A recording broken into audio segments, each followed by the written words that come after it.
आप कहीं भी जाएंगे हर कोई एक एक पक्ष को लेकर के सिद्ध करता है, लेकिन यहाँ निजानंद संप्रदाय में हर धर्म ग्रंथों के मजहब के ग्रंथों से पहचान कर सकते।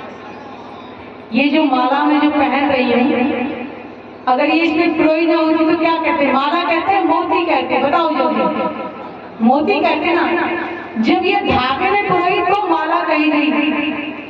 ऐसा ही निजानंद संप्रदाय के अंदर सारे धर्म ग्रंथों से सिद्ध करते कि परमात्मा एक ही है। और ग्रंथों में लिखा हुआ है, कोई हवा में नहीं कहता। ग्रंथों के प्रमाण से कहा जाता है। जिसको प्रमाण चाहिए वो आओ पहचान करो। तो इस भजन के माध्यम से पन्ना रूहों का निज धाम है। आपको भविष्य पुराण से बताया था, उसमें भी लिखा हुआ कि चित्रकूट के पास में रमणीय क्षेत्र पद्मापुरी धाम पन्ना जी हो।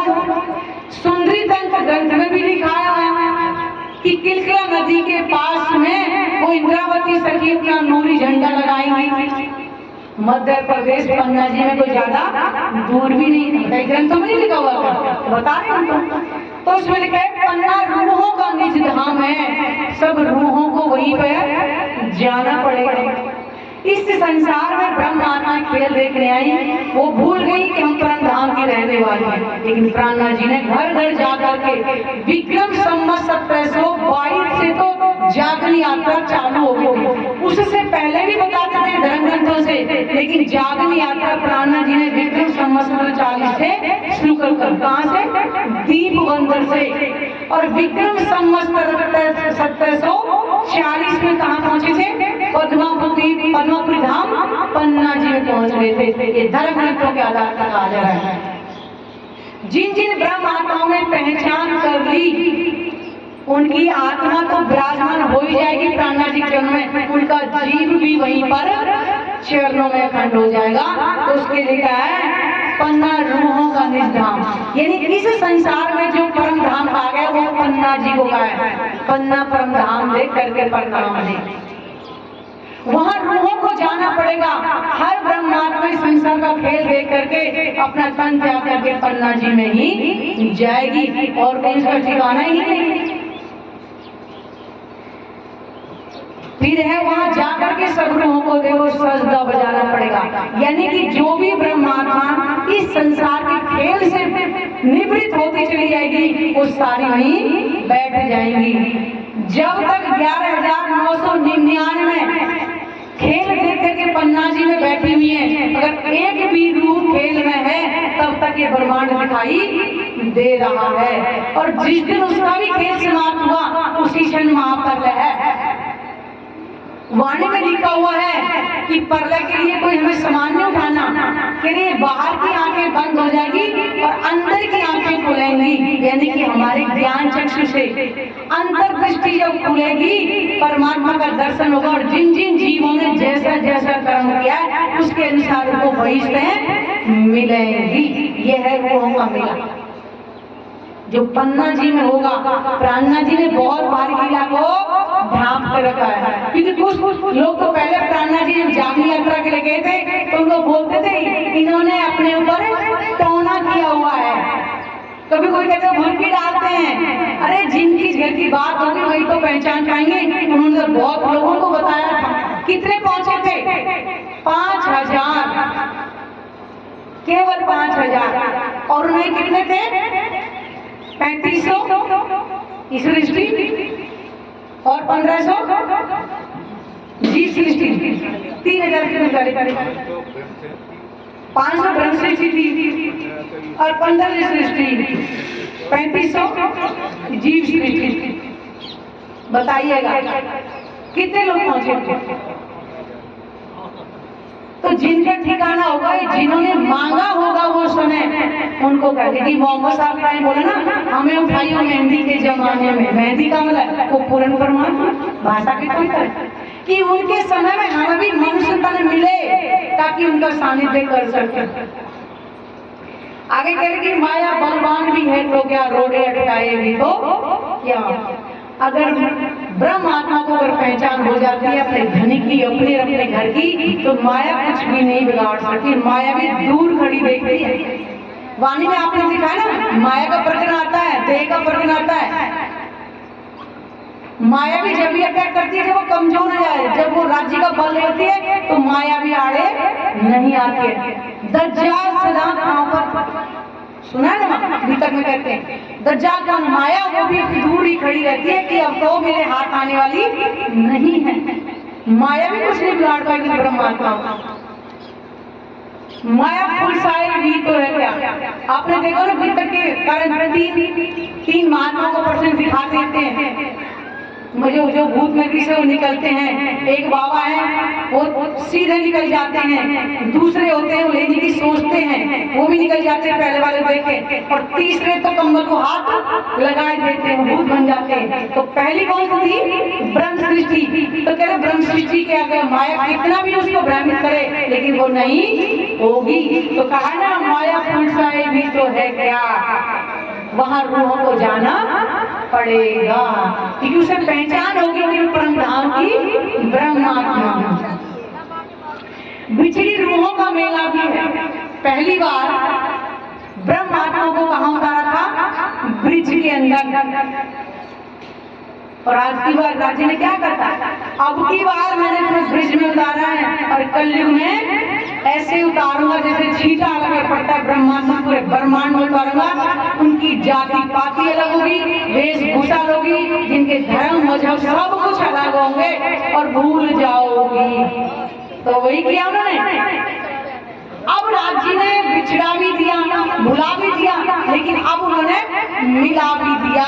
फिर कहा है मिलके प्रेम उमड़ता है। अब कोई सुंदर सा कहीं रास्ते में कोई भी जाए तो हमारे चेहरे पे ऑटोमेटिक मुस्कान है, प्रणाम जी। कितना है कि मिलके प्रेम उमड़ता भी है, भले ही वो हमें नोट ना करें लेकिन मिलेंगे दिल में, परम धाम का हमारा नाता है। तो लिखा है मिलके प्रेम उमड़ता भी है, वहां रूहों को जाना पड़ेगा। और जाना तो हमें पन्ना जी में ही पड़ेगा। सारी शोभा परम धाम की इसी गांव के अंदर 20 साल पहले जाओ तो घास फूस के घर हुआ करते थे। आज देखो किसकी घास फूस के मकान कहीं नजर आ रहे हैं, सबके पक्के मकान नजर आ रहे हैं ना। क्या है ये परम धाम की ही नकल आ गई। और ये भी लिखा हुआ है, कुछ लोग मुस्लिम धर्म में बोल रहे थे कि जो अल्लाह ताला आएंगे तो घास फूस के घर खत्म हो जाएंगे। तो आज हो तो क्या सिद्ध बताइएगा, झूठ है कि सत्य है? और आज आप शहर में जाओ, नोएडा में जाओ, गुड़गांव में जाओ, इतनी ऊंची बिल्डिंगें बन रही हैं शीशे की। परम धाम के अंदर भी तो ऐसी ऊंची ऊंची इमारतें, 14 करोड़ 40 लाख बहुत ऊंची ऊंची टापू है सागरों के अंदर।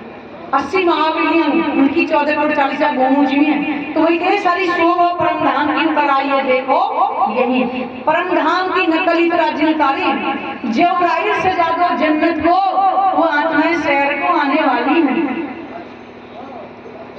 इस नकल को देख करके वो असल की पहचान कर लेंगी, तब उनको विश्वास आ जाएगा।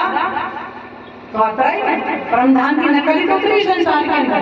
बताओ हर चीज वहां पे ऑटोमेटिक है, जो मन में आता है वो हो जाता है। क्या यहाँ नहीं है?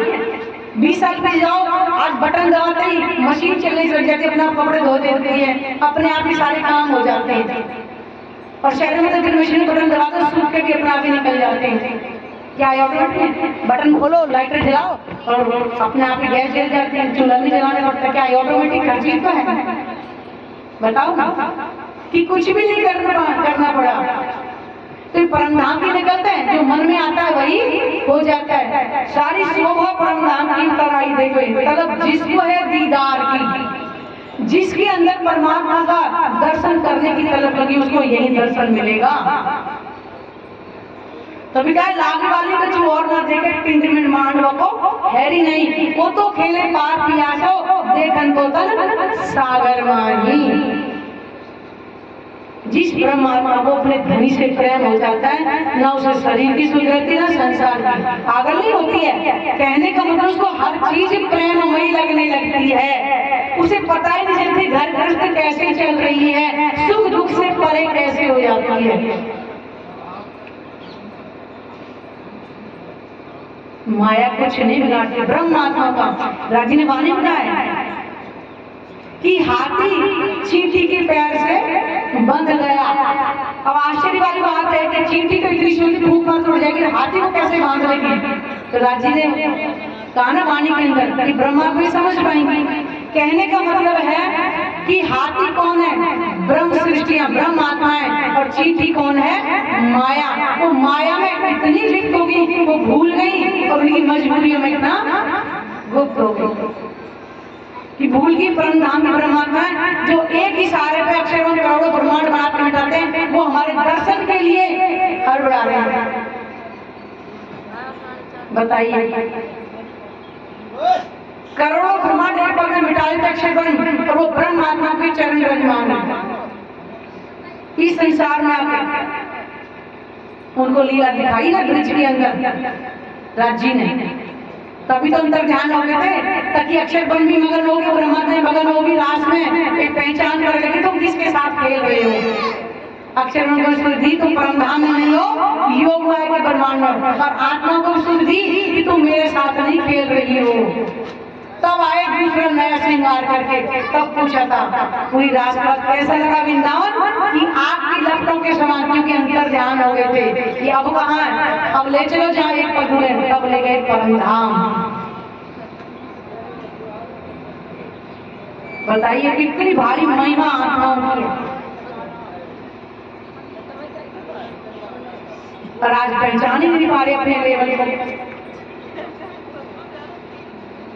वो परम धाम के सारे सुख जो हमें वहां नहीं मिले, राजी हमें यहाँ दे करके लेके जाएंगे। जो हम परम धाम को बेहोशी में देखते थे, यहाँ परम धाम के 25 पक्षों में दिखाए बिना किसी भी आत्मा को लेकर के नहीं जाएंगे, भले तन गलत है। क्योंकि जब हमारे जीव को अखंड मोक्ष मिलेगा, राज्य का दर्शन हो जाएगा, समझो मोक्ष मिल गया।